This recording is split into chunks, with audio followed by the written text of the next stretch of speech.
Welcome to another preseason preview. Today we're doing the Tennessee Volunteers, who recently dropped their non-conference schedule. So the Vols are reloading this year. It's a different team to what we've seen the last few years. Rick Barnes has thrived on returners, and then maybe one big transfer. It was Connect, and then it was Lanier, and they're back-to-back Elite 8 years. But Zakai Ziegler has been a face that we've grown to know. Jemai Meshack has been there forever.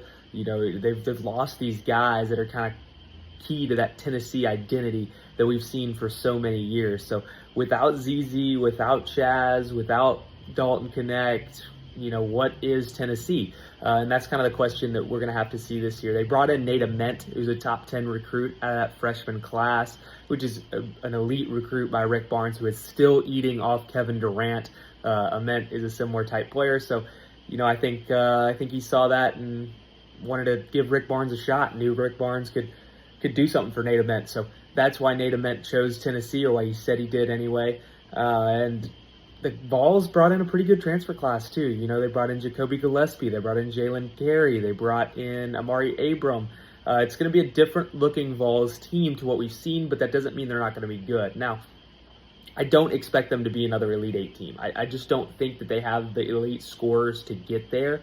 You know, maybe they make a run, but I think this is more of a 4 to 5 seed kind of Tennessee Vols team, more like the team about 3 years ago that made it to the Sweet 16. That's more what I expect from this Tennessee team, but you know, we're still yet to see them.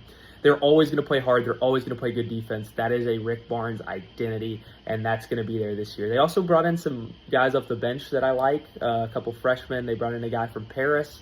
I think he could be very impactful if he ends up panning out. They just picked up another recruit from Israel. So yet to see what happens with Tennessee, of course. But I also expect Bishop Boswell to play a bigger role.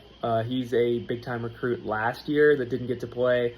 Amari Evans will play a lot. He was the Defensive Player of the Year in the overtime league. So all these guys are going to be impactful, and they're going to be thrown into the thick of it pretty quick, especially with Tennessee playing in the Players Era tournament. I expect them to walk through their first 5, of course. I mean, those are gimmies. Then they get Rutgers in the Players Era, who I don't think is going to be very good. So Tennessee should start 6-0.